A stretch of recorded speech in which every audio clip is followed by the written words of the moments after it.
Good afternoon. We're back with more Lord of the Rings LCG. And today is the Battle of Five Armies on Nightmare difficulty.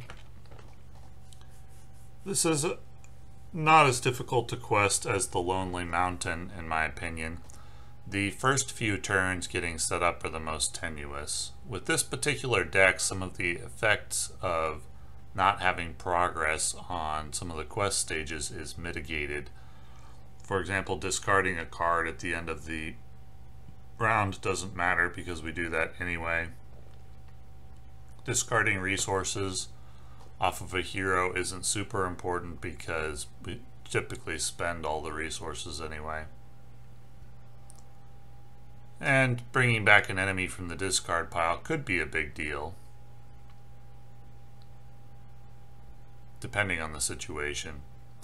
In this case, we don't start with Steward of Gondor. The quest I'm going to be working for first is the battle one. The quest I want to place progress on first is the battle stage.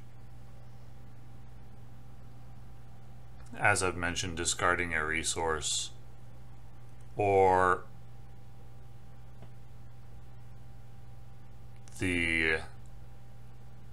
discarding all resources or discarding a random card from hand are not as big a deal as potentially bringing enemies back from the discard pile. Of course, to start the game, there aren't any enemies in the discard pile.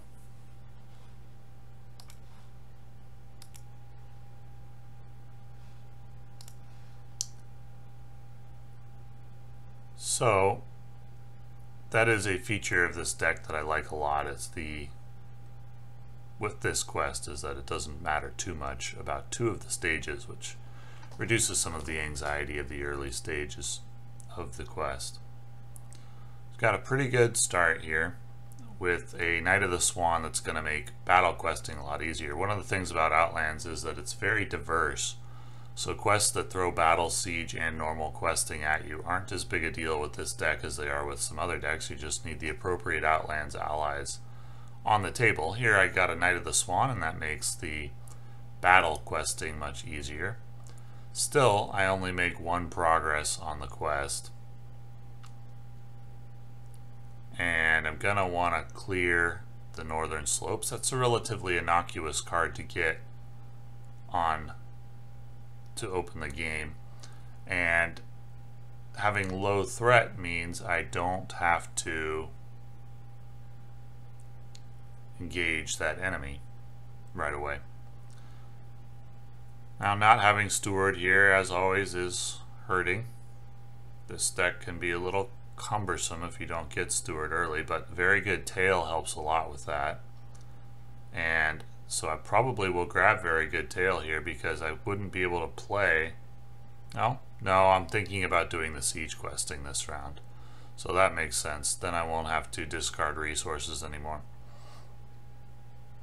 Very Good Tail helps a lot when you don't have Steward of Gondor, though, as does the resource generation cards. So I'm going to be working on the siege quest this round, and the Warrior of Lossarnach is very important for that. Then I won't have to discard resources from the Heroes card pool, but of course I don't have any resources in any Heroes card pools at the moment, so that wouldn't matter, and discarding the card in hand, which would get discarded anyway, doesn't matter either. So the quest stages aren't really doing a whole lot to hurt me in this situation. So I make 5 progress, which is going to clear the location and make 2 on the quest. There are a variety of cards that come out of the encounter deck that can punish you for not having progress on any one of the stages. For example, this card, which makes you raise threat for each quest stage with no progress on it. That's going to be 1 additional threat at the end of the round. And there's Steward of Gondor, so that will help for future turns. And I can get out Gaining Strength and Knight of the Swan, number 2. And I'm set up for all types of questing now with Warrior, Battle, Warrior, Knight of the Swan, and Ether Swordsman, each buffing different types of questing.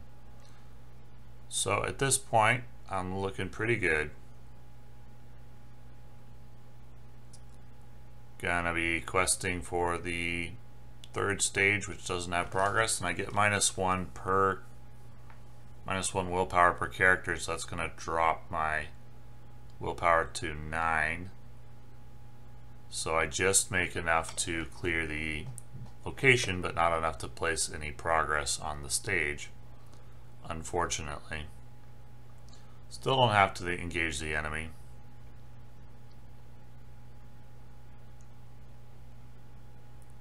So here, Hunter of Lamedon, I'll make use of its response. Nothing came of it though, but get more errand riders out. I'll shuffle the resources around if I need to. I left one resource on Bilbo because I couldn't remember if there was any specific use for Baggins resources in this quest.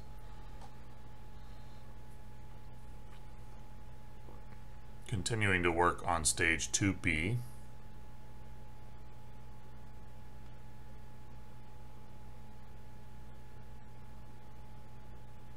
And Bolg is going to make an attack. And if his attack destroys a character, then I can't place progress on the quest this round, and I don't think there's a way for him. Well, I could risk it on Herluin. It's a bit of a risk. I think a +2 buff would kill Herluin. Would it? I think so. But that didn't happen, so it's 4 damage. He does have 6 HP thanks to the Anfalas Herdsman. So I can go ahead and make progress on phase 2B. Now all quest stages have progress, but removal of 1 progress from the battle stage would put it back to 0, so I'll probably work on that one next.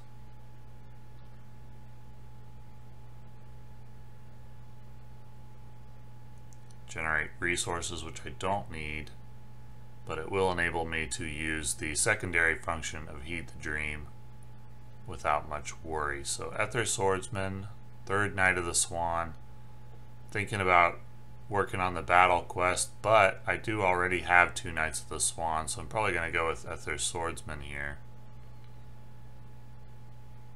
You could make a pretty good case for not doing that though. You could make a pretty good case that it should have been the Knight of the Swan. So I'm just going for a balanced approach. I don't know that that's the ideal strategy,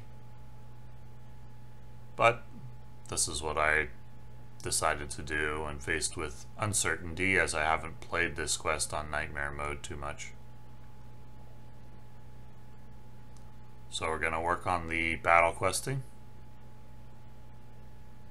There still isn't an enemy in the topmost card of the discard pile, I don't think. I haven't killed any enemies.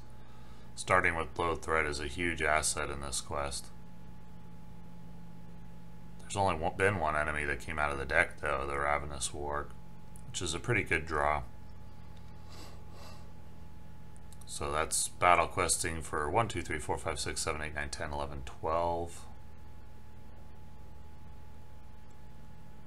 13, 14, 15,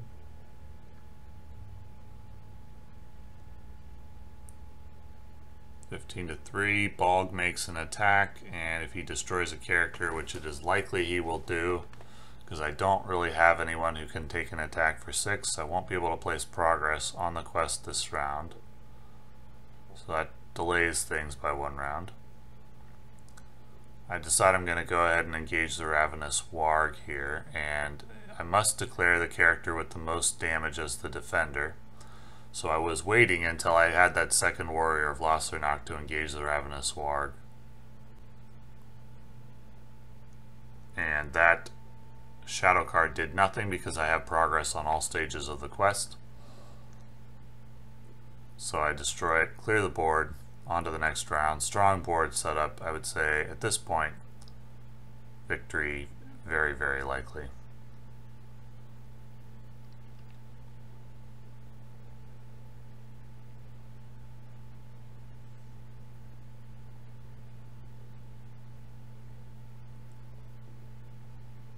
So missing one of each Outlands ally, but no big deal really.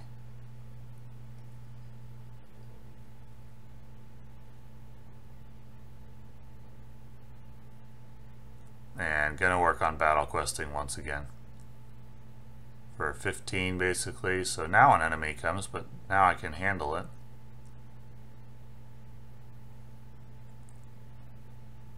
And of course the first goblin revealed each round gets surged because of Bolg. And that can be a huge problem if you get goblins early. I was very fortunate in this run that I did not get goblin enemies early. The one enemy that I did get was a creature. But I do make enough progress to finish off phase 2B. And then I have one enemy who engages, and then I engage the other optionally, as I do have quite a lot of combat power on the board now. And unfortunately this enemy removes a progress when he attacks.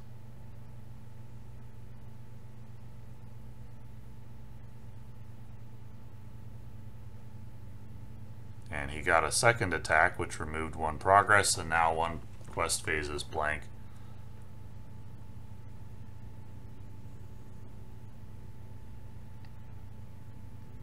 Gundabad Elite has an end of the round effect, which isn't likely to come into play here because I'm going to kill him.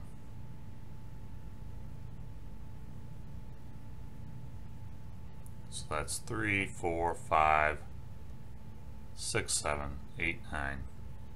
Attack power left over.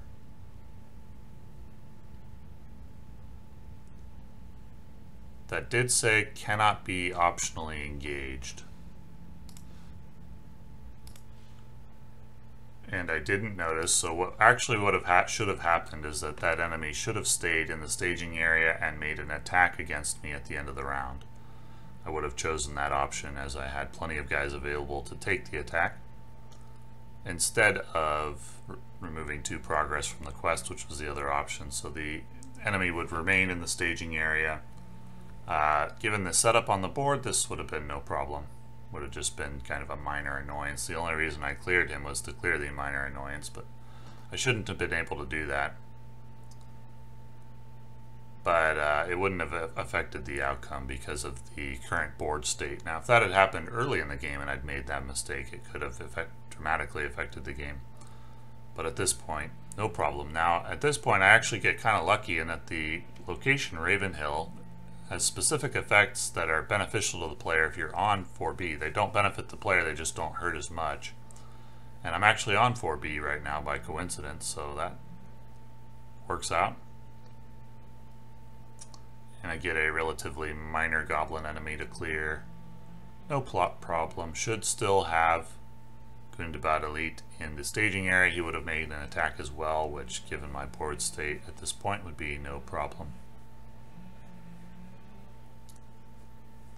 And we're on to the next round. Just need one more quest stage clear, and that's regular progress, which I have plenty of willpower to bring to this task.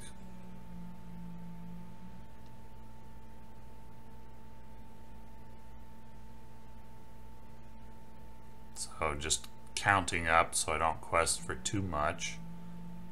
Just need 4, 5, 6, 7, maybe 11, so I'll probably just quest for 15. Actually choose 19, I don't know why so many. So I guess I'll have extras in case some get removed. So that's going to be 4, so 15 progress, 13 more.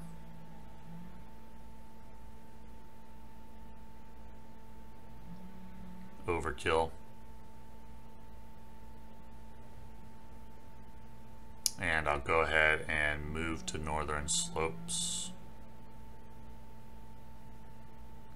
And we do move on to stage 5 as all 2, 3, and 4 have been completed. Need to search the encounter deck and discard pile for a copy of Bodyguard of Bolg. And then just destroy the Bodyguard and Bolg to win the game, which I have the attack power to do this turn.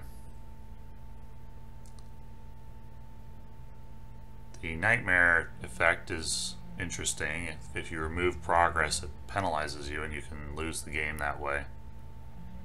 But when you're set up to win the same turn you get into phase 5, it's not too big a deal. So I engage the Bodyguard optionally. Need to defeat him before I can do damage to Bog, but no problem. Bodyguard would get extra shadow cards for each stage with no progress on it. I'm not sure. Should I have dealt an additional shadow card for the no progress being on stage 5? It does have no progress on it. Probably I should have dealt an additional shadow card for that. I can't imagine that being a deciding factor, but for the sake of following the rules to the letter, that is likely what I should have done, I think, now that I'm thinking about it in hindsight. As there is no progress on stage 5, it is possible to put progress on there. You don't need any on there, but it is possible. That will deal the 8 damage to Bog that I need and end the game.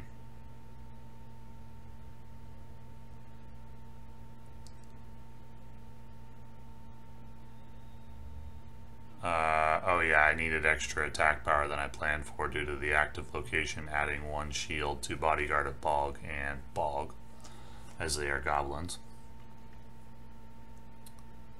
So probably 1 more shadow card should have come for the Bodyguard. I'm not 100% sure, but I'm pretty sure because stage 5 doesn't have any progress on it, so probably that enemy always gets 2 shadow cards. But there is not a second, there's no other shadow card in the deck that could have impacted the win at that point. I just have too much attack power and plenty of cannon fodder to bring to bear on this quest. So the tricky part of this quest is in the early game.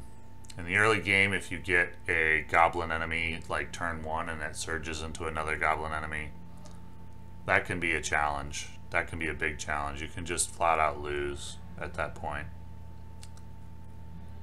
Once you get going, especially with this deck, it's not so difficult. But with a lot of decks, they get punished a lot for not being able to have resources or for having to discard cards from hand. That's a big deal.